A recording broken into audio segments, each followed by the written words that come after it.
రాష్ట్ర పార్టీ పిలుపు మేరకు కాకినాడ జిల్లా కరప మండలం కరప గ్రామంలో ఉప్పాలమ్మ గుడి వద్ద నుండి ఉప్పాలంక సెంటర్ వరకు జాతీయ జెండాలతో పెద్ద ఎత్తున కరప మండల అధ్యక్షురాలు ఎర్రం నీడి పద్మావతి ఆధ్వర్యంలో తిరంగా ర్యాలీ నిర్వహించారు. దేశానికి సైనికులకు నరేంద్ర మోడీకి యావత్ భారతావనికి ప్రజలు అండగా ఉన్నారనే సంకేతం తెలిపేందుకు ఈ ర్యాలీ చేపట్టారు.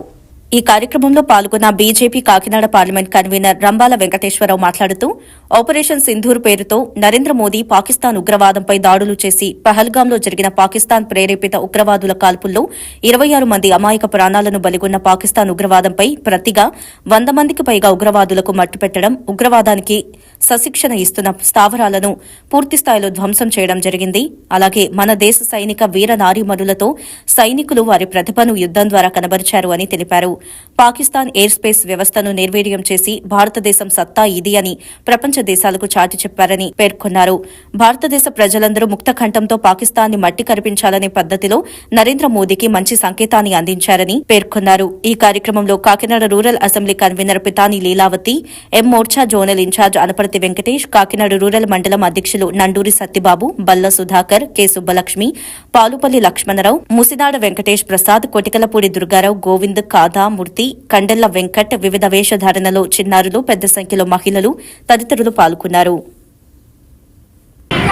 ఏదైతే మనం పహల్గాంలో 26 మందిని పాకిస్తాన్ ఉగ్రవాదం కట్టున పెట్టుకుందో దానికి తీటైన సమాధానం మన ప్రధాని నరేంద్ర మోదీ గారు భారతదేశాన్ని తక్కువ అంచనా వేయొద్దు, భారతదేశం ఒక్కసారి కన్నెర చేస్తే పాకిస్తాన్ అనే ఉగ్రవాదం ఎక్కడుందో తెలియదు అనే రీతిలో మన ప్రధానమంత్రి గారు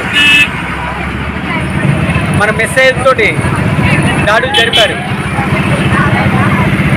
వారి స్థావరాలను, ఉగ్ర స్థావరాలను ధ్వంసం చేయడమే కాకుండా ఏదైతే వారి కమ్యూనికేషన్ వ్యవస్థ ఉందో దాన్ని కూడా ధ్వంసం చేసి, అదేవిధంగా మనం చూస్తున్నాం పాకిస్తాన్ కవ్వింపు చర్యలకు దిగి మా దగ్గర ఏదో ఉంది, మేము అణుబాంబు వేస్తాం, అది వేస్తాం, ఇది వేస్తాం అని చెప్పేసి నాటకాలాడే పరిస్థితి. అమెరికాను కూడా వేడుకున్న పరిస్థితి. దానికి అనుకూలంగా ఏదైతే అమెరికా అధ్యక్షులు ఉన్నారో నేనే యుద్ధం ఆఫ్ చేశాను, నేనే చర్చలు జరిపానని చెప్పడం కూడా హాస్యాస్పదం. ఎందుకంటే ఎంత కాలం నుంచి మనం ఇబ్బంది పడుతున్నామో, గత అనేక సంవత్సరాల నుంచి ఉగ్రవాదంతో మన భారతదేశం చాలా ఇబ్బందులు పడుతుంది. గత ప్రభుత్వాలు చేసిన తప్పిదాలకు మనం మూల్యం చెల్లించుకోవాల్సిన పరిస్థితి ఏర్పడింది. దానికి అనుకూలంగా మొన్న జరిగిన ఆపరేషన్ సింధూర్ ఏదైతే మన ఆడపడుచులు రక్తాన్ని చిందించి వారి తాలిబొట్టును తెంపేసి వారి